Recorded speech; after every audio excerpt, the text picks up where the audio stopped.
While I was handing out flyers, I saw my girlfriend, Alicia.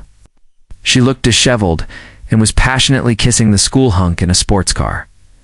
I walked over and knocked on the window. The guy looked at her and asked, "Who's this?" Alicia. Leaning against him, said, "Just a simp. If you don't like it, I'll dump him right now." Then she kissed him again. She didn't even look at me, just turned away. The guy smirked, licked the spot where she kissed him and mocked me. "Leave. Beauties belong to the strong." I said, "I don't even care about my girlfriend, but why are you in my car?" Suddenly, things got awkward. The guy grabbed the steering wheel, staring at me in confusion. "What do you mean, your car?" I replied. "This is my car." Opened the glove box, pulled out the registration, and showed him. "See, my name's on it. Why are you in my car? Are you stealing it? I'll call the cops right now." He turned red, jumped out of the car, and whispered, "Please don't call the police. My dad's a mechanic." I saw this car and thought it looked nice, so I just took it for a spin. "Please, man." I raised an eyebrow and said, "You call that borrowing? That's theft. Since when can repair shops borrow cars that are in for maintenance?" He looked down and muttered, "Bro, I'm sorry." I said coldly, "Don't bro me. Let me check the car first." He kept quiet. "Shh. When?" I looked at the hood. I found a dent. "What the hell is this?" I snapped, panicked. He said, "It's not my fault. Your girlfriend sat on the hood to take selfies. She posted a bunch of provocative photos on her moments. That's the evidence." I checked my phone. Nothing. Then he showed me his phone and I realized Alicia had blocked me. Looking at her WeChat moments, I shook my head. "Wow, bold photos. All right, you can go. But I'm keeping these as evidence. Get ready for a court summons." He looked shocked. "Wait, bro, will it cost a lot?" I replied, "About 100,000. His face turned pale. He stammered, "But she damaged it." "Why do I have to pay too?" I rolled my eyes. "Oh, don't you know how the law works? You're both responsible. Say goodbye to your dad's whole year of hard work." That proud guy suddenly started crying, that stupid girl. I told her this is carbon fiber, only high-end sports cars have it. The harder it gets, the harder it gets. But she couldn't wait for the engine to warm up and just sat on it for selfies. I was done. I got into my car and called someone to assess the damage. I didn't care about his tears. As I drove off, I could still hear him sobbing behind me. "You're the rich one?" she asked mockingly. "Your girlfriend said you work multiple jobs handing out flyers." I replied, "I don't work for anyone. I do hand out flyers, but those stores are mine." And I wasn't lying. My family owns 72 shops on this pedestrian street, half of it, basically. So what's wrong with handing out flyers for my own businesses? I rolled up the window, not wanting to hear the school hunk crying anymore. Just then, Alicia texted me, "Since you saw everything, let's break up. Don't blame me, blame your loser parents. I'd rather cry in a Lamborghini than laugh on your bicycle while you hand out flyers." I sat there in silence for a second. The thing is, both the Lamborghini and the bicycle are mine. Should she cry or laugh? I wanted to text her back. Wait for the court summons. But she had already blocked me. Unbelievable. She actually blocked me. Also, she still owes me $100,000 for the repair costs. I didn't care anymore. Even though it was the girls' dormitory, I rushed in and went straight to Alicia's room. Luckily, it was still morning, and there weren't many people around. Reached her door, and was about to knock, when I heard a girl inside ask, "Did you really do what I told you?" Then I heard Alicia's voice. Yes, I lied to him. I told him I took the pill. The other woman sounded excited. "That's perfect. I calculated your cycle. You're likely to get pregnant these days. That's why I told you to go on the date. Once you're pregnant, you can marry into a rich family." Alicia sounded worried. "What if he tells me to get an abortion?" The woman replied confidently, "As long as you're pregnant, I have ways to make him acknowledge the baby. You even dumped your boyfriend for him. Let's see if he dares deny it." I was completely stunned. Alicia actually went that far. She planned to trap the campus heartthrob into marriage by having his child. I wondered what her face would look like when she found out he had stolen my car. I knocked on the door. Alicia opened it and immediately frowned. I already broke up with you. Why are you still bothering me? She snapped. Being poor isn't the problem. Being poor and shamelessly pestering a girl. That's just disgusting. It seems she thought I had come to win her back. There were 2 other girls in the room, her roommates. I knew them. Before I could say a word, one of them jumped in. Can you stop getting in the way of Alicia's happiness? I was speechless. So cheating. On your boyfriend in a random guy's sports car counts as pursuing happiness? I recognized the roommate Eva, Alicia's best friend. The same Eva who just encouraged Alicia to get pregnant on purpose. When I first started dating Alicia, Eva always made sarcastic comments like, if a man really loves a woman, he'll spend money on her. Because of Eva's influence, I had given Alicia a lot of expensive gifts. Now I was here to get them back, I said calmly.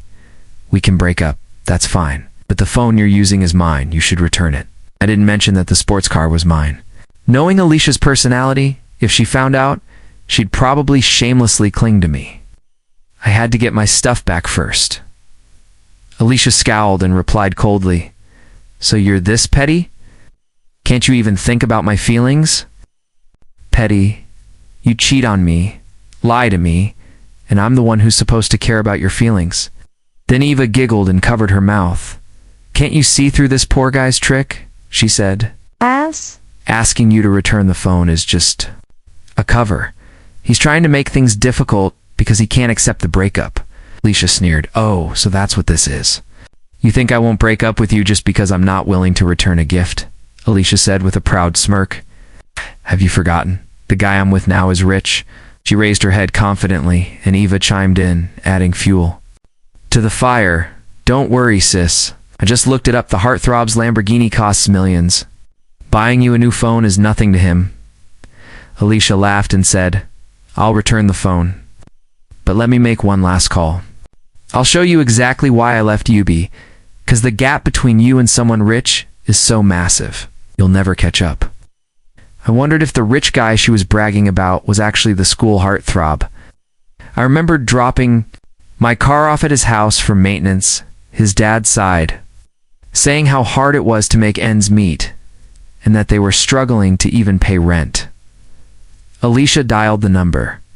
Eva immediately jumped in. Put it on speaker. Let him hear for himself how out of his league you are. Alicia nodded, clearly wanting to show off. Put the call on speaker.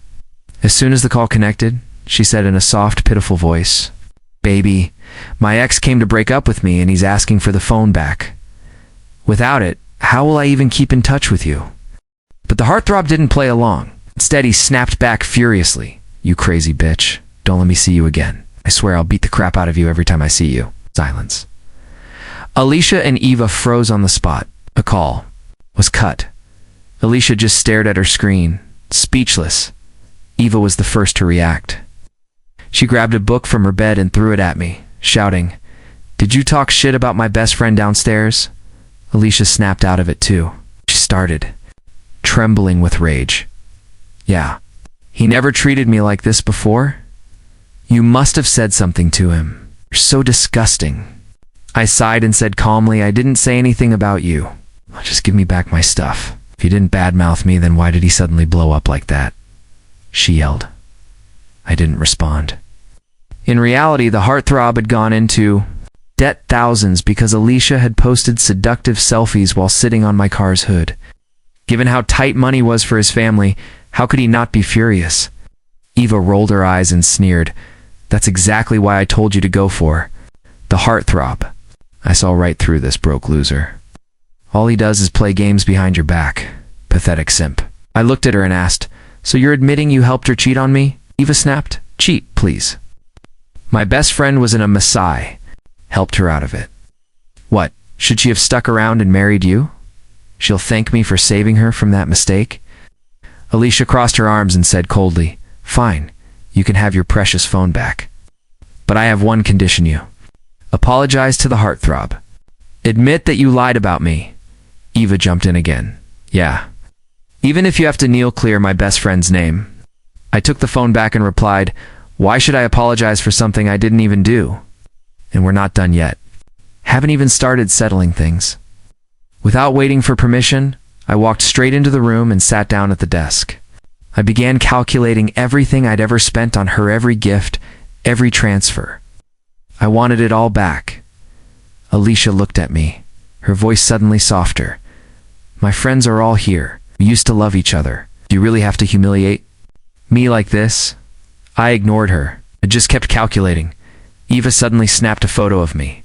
With a face full of disgust, she said, "Today I met the ultimate loser. I'm posting this on my socials right now. You're done. You're going to be socially dead." At first I thought she was just bluffing. But when I checked my phone, I saw she had really posted it. She uploaded my picture with a caption, "Oh my God, girls, never date a poor guy. The poorer they are, the more drama they bring." My best friend got stuck with one. It's terrifying. I frowned and said, "This is between us. Why do you keep bringing up money? You might as well tattoo gold digger across your forehead." Eva scoffed. "Yeah, I like rich guys. Got a problem with that? If you were rich, you'd be the one insulting me, not the other way around. But look at you, pathetic."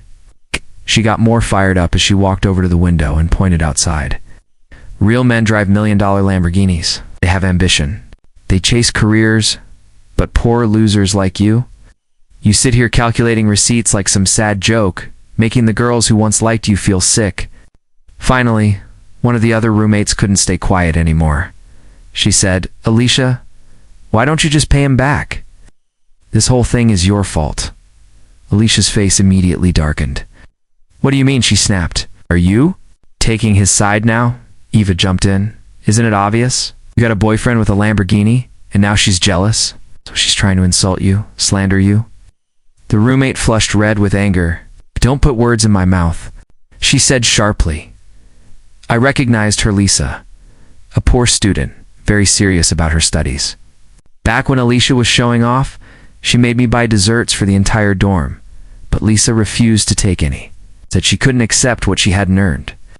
I remembered her clearly because of that. Alicia sighed and said, "Lisa, I know. You're poor and you rely on scholarships and student loans. I get it if you have resentment toward rich people.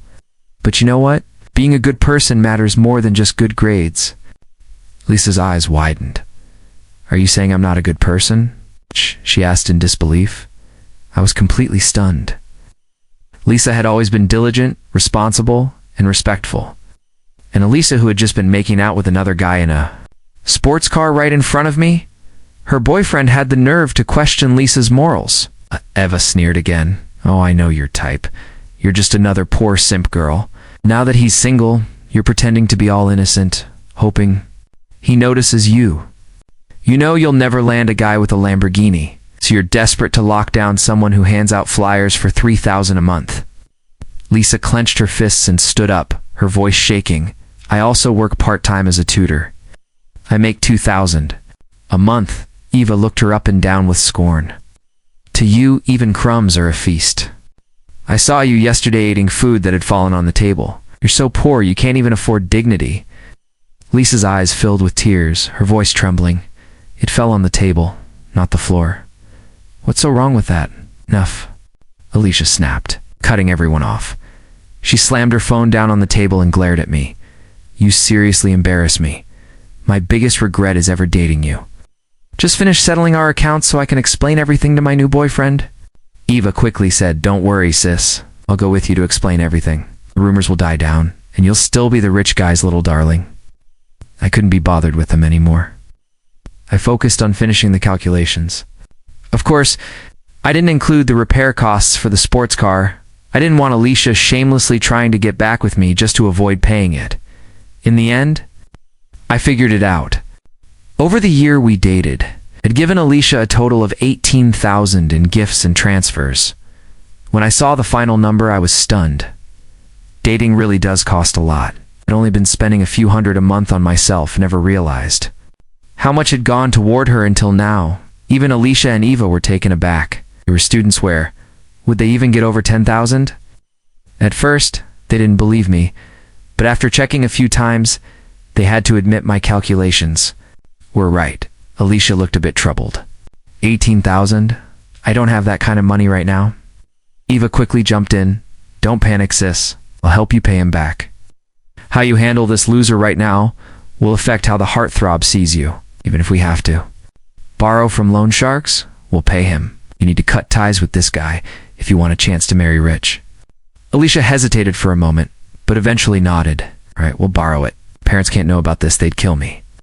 I couldn't help but think if 18,000 was enough to terrify her, what's going to happen? When the nearly 100,000 repair bill for the car shows up at her house, her parents would probably want to grind her bones to dust. Then they actually started reaching out to people for money.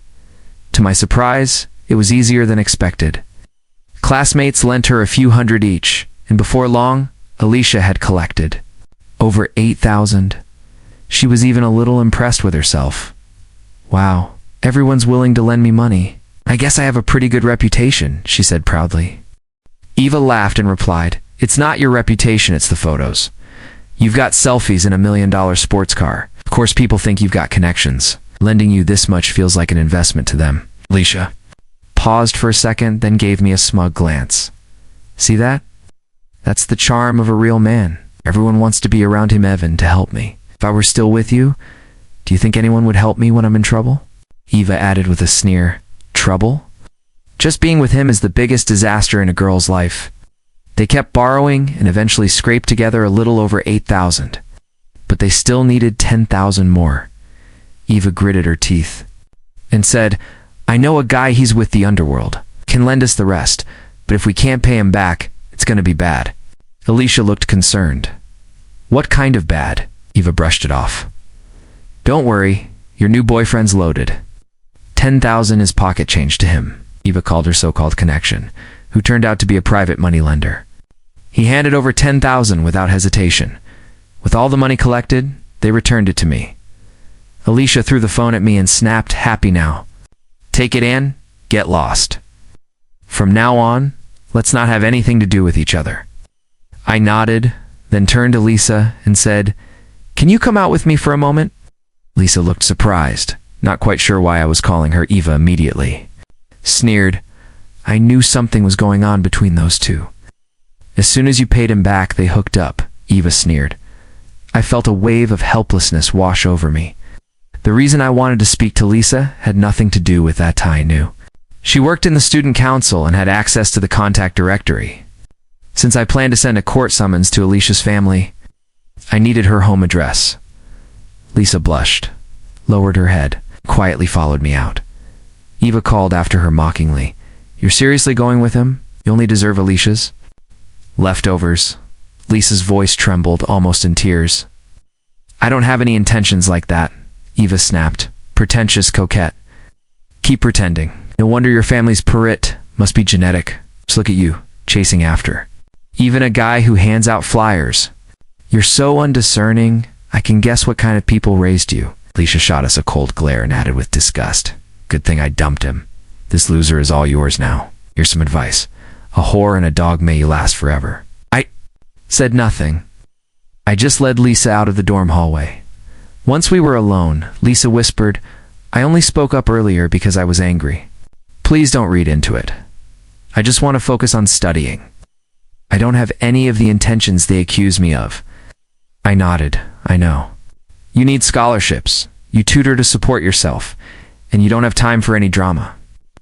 Lisa looked up at me, curious. Then why did you ask me to come out? I replied, because you have the student contact directory.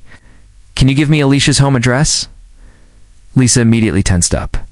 What are you planning to do, please? Don't do anything reckless. She looked seriously worried and even reached out to grab my hand, clearly anxious, looking into my eyes. She said earnestly, We may be poor, but we still have dignity. I know they're in the wrong, but don't ruin your future because of them. There was a pause. The hallway went quiet, and I didn't know what to say. Did she think I was about to go do something crazy to Alicia's family? Lisa suddenly noticed she was still holding my hand. She let go quickly, her cheeks red. You're hardworking and determined. You deserve a much better life than this. I really believe.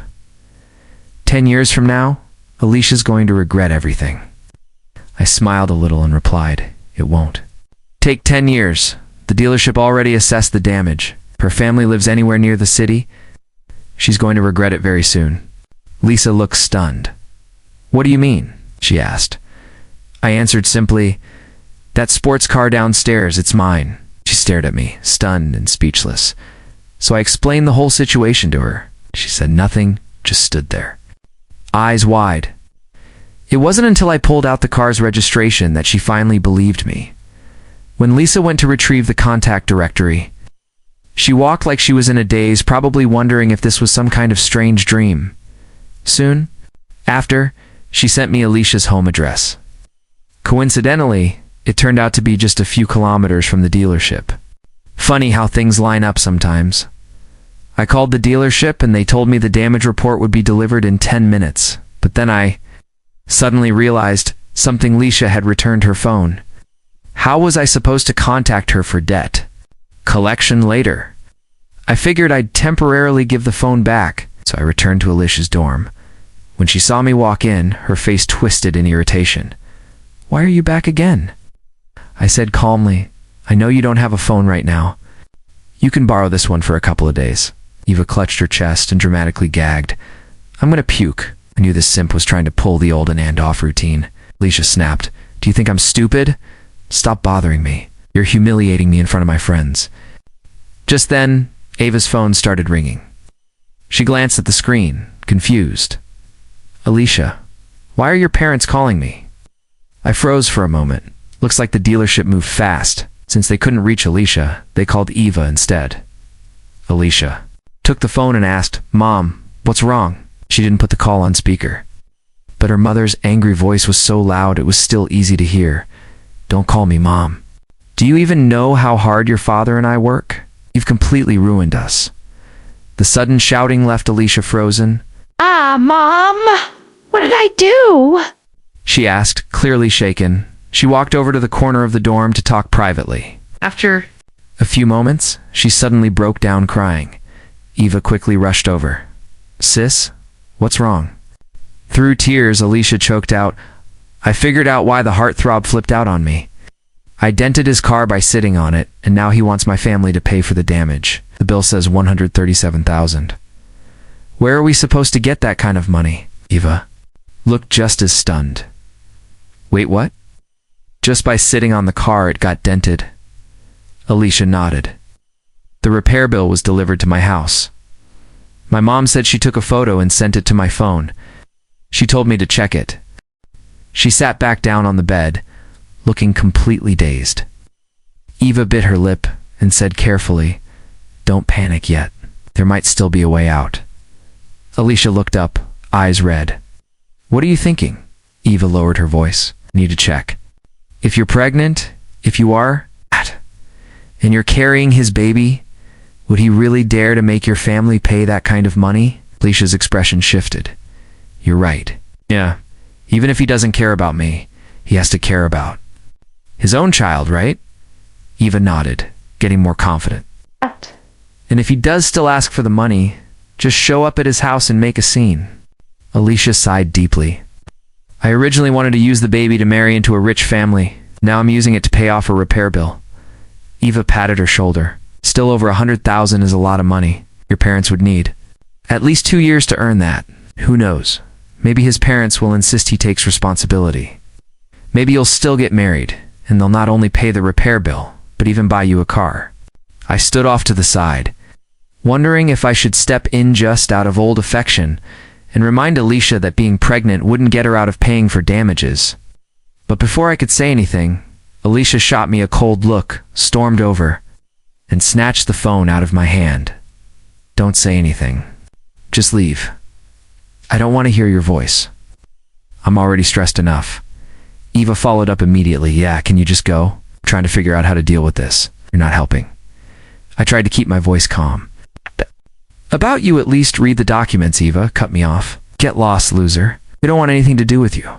And if you keep hanging around Alicia, we'll accuse you of harassment and drag you into court." I nodded. If that's how they wanted to handle it, fine. We'd be seeing each other in court anyway. Alicia had already opened her phone and was sending a voice message to the heartthrob. "Please come downstairs to the dorm. I want to talk. Please." Not long after, he responded. She played his voice message out loud. "Sure, you slut. I want to talk to. Come down now. Alicia lowered her phone and asked, nervous, do you think he'll actually forgive me? Replied, just go downstairs and beg. I'll come with you. She helped Alicia up, then glared at me. Move. I didn't say anything. Just stepped aside and walked out of the dorm myself. Right then, Lisa returned. Alicia and Eva passed. As they headed out front, Lisa quietly asked me, are you really going to make Alicia pay that much money? I looked at her and said, I'm not going to extort her. She should definitely take responsibility for the damage, I said, but I've been thinking. Lisa looked at me curiously. Thinking what? I replied, it seems like they're begging the wrong person. Doesn't this feel a little awkward? We walked downstairs, and the heartthrob was already there, standing by the side of the road. The first thing we noticed was the red handprint across his face. Was wiping away tears, clearly upset. Judging by the situation, figured he'd told his dad everything and got a good scolding for it. Alicia and Eva were both surprised. Eva muttered seriously, with all the money his family has, he's crying over this. Alicia added, he must really love that car. When we used to go out, he was super protective of it. Eva sighed. They say a car is a man's second wife. I guess it's true. I couldn't help but roll my eyes. I don't treat my car like a wife. Besides, of course, he was careful with it. Tit's my car, not his. Alicia walked up to him quickly, trying to look apologetic. Abe, let me explain. But the heartthrob snapped. Explain to your grandfather. And suddenly grabbed her hair and slapped her across the face. Neither Alicia nor Eva saw that coming.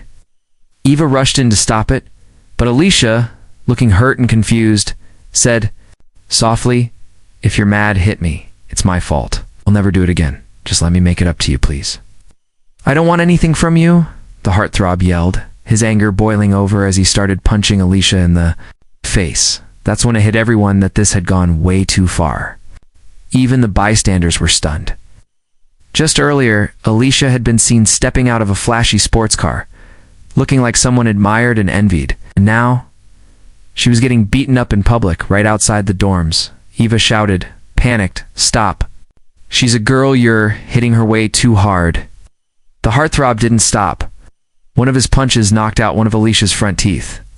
She gasped, covering her mouth, then bent down, crying, trying to find the tooth. It's Autiva. Get some milk, she cried. I nodded. That's smart. If you put a knocked out tooth in milk quickly, there's a chance the dentist can reattach it. Lisa turned to me, looking stunned. Are you seriously enjoying this? I shook my head. How could I? I loved her once. Seeing her like this, it's honestly painful. Oh. She narrowed her eyes. Then why are you smiling? I shrugged. I've always been a naturally cheerful person. They say people who smile more tend to have better luck. As Alicia was sitting there, bleeding and crying, she suddenly turned to me. You really call yourself a man? Look at me getting beat up like this and you're just standing there doing nothing? I looked at her calmly and said, you told me not to harass you anymore. You even said we'd meet in court. I'm just respecting your wishes. That's when the heartthrob, who had been entirely focused on Alicia, finally noticed me. Let go of her and started walking toward me. Eva tried to redirect his anger. Look, I know you're upset, but do you have any idea how much Alicia's done for you? That guy over there, he bullied her earlier, and she'd only put up with it because she loves you so much. But the heartthrob cut her off. Shut up. You and your whole family are losers. Eva instantly went quiet. It was strange she'd been loud and rude to me, but in front of him, she suddenly backed down completely. Now the heartthrob stood right in front of me. I was half expecting some kind of apology, but then he did something completely unexpected. Right? In front of everyone, he suddenly dropped to his knees. With tears in his eyes, he looked up and said, Bro, I'm sorry. Please forgive me. The whole area went quiet. I could hear a pin drop. Everyone just stared at me, stunned. No one saw this coming. The students around us were speechless. Eva stood there frozen, looking like she couldn't believe what she was seeing. Lisa stayed silent, keeping her head down. Alicia, still holding her mouth where her tooth was missing, suddenly had blood dripping from her nose. She tried to sniff it back, but ended up choking and coughed hard. The whole scene was surreal, Levin. I didn't expect things to unfold like this. I let out a sigh and asked, "If you knew it would end up like this, why did you do it in the first place?" Eva, still in shock, asked, "Why are you apologizing to him?" I looked at the heartthrob and said quietly, "Yeah, tell them, everyone, why you're apologizing to me." "Still crying?" he said. "I shouldn't have taken your car to show off. Shouldn't have tried to steal your girlfriend. I was wrong. I messed everything up. Please, forgive me," I told my dad, but he said we're already behind on rent. We just can't afford the repair costs. I nodded. "Yeah, I know. Your dad's a hard-working guy. That's why I sent my car to your family's repair shop. In the first place, who would have thought a man like that would raise a son who did something like this?" The heartthrob broke down even more. "I won't ever do anything like this again. If you could give us some more time to pay, I'll do whatever it takes." Alicia was confused and started mumbling, "Repair shop? Car? What are you talking about? Stealing?" I looked at her and said, "Everything is right in front of you." She pointed toward the sports car nearby, her voice trembling. "Car? It's yours." I nodded. "Yeah, that's my car." She froze. Her face went pale, and then her lips started to tremble. Suddenly, she started crying. "How can you be the one who's rich? Weren't you just some guy handing out flyers?" "I do hand out flyers," I said calmly, "but they're for my businesses." Ignoring the blood on her face and the fact she was limping, Alicia rushed over to me. She grabbed my arm, crying hard. "Baby, let me explain." I pulled my arm away. "I'm not your baby. We already broke up. Don't forget that." I turned and placed a hand on the heartthrob's shoulder. He tensed up, clearly nervous, but I looked at him and said, "This is on you, not your dad. If anything, I should thank you. You showed me who my girlfriend really is, so in a weird way you did me a favor, and because of that I'll give you a chance." I paused, thinking for a second, then continued, "You'll graduate next year, right? We'll negotiate the amount. Once you start working, I'll let you pay it back slowly over 3 years." The heartthrob looked surprised. "Seriously?" I nodded. "Yeah. Like I said, this isn't your dad's debt, it's yours.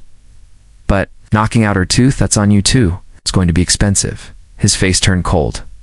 "I'm not paying a single cent for her. Worst case, I'll go to jail. It's not like I'm planning to take any government job anyway." I looked at him. "You're saying you'd rather go to jail than pay for her injuries?" He replied without hesitation. "Absolutely. She doesn't deserve anything from me." Gave him a firm pat on the shoulder and laughed. "Oh, you're starting to make sense?" "I'll knock off 1,000 for being honest." Alicia looked completely lost, still in tears. She whispered, "Baby, I really made a mistake. Can't you just give me one more chance? Please, it's all." She suddenly turned toward Eva and shouted, "It's all her fault. This whole mess is because of her." Eva didn't say a word. Her face was blank, like she'd already checked out. Alicia cried, "You were the one who told me to do all this? I really love my boyfriend. Why did I let myself fall for your lies?" I was honestly tired of hearing her go on like that. Said, "Just remember to take the morning after pill. Not because I care about you, but because, knowing you, if you did get pregnant, you'd probably have an abortion. And I don't want a life ended before it's even born because of your irresponsibility." Alicia's face went pale. Then Eva suddenly broke down crying too. "Are you seriously not going to pay back the money I helped you borrow?" Alicia turned on her right away. "You're the reason everything went wrong. Why should I pay you back?" Eva sobbed harder. "If I don't return that money, the loan sharks will come after me. I'll get beaten," said calmly.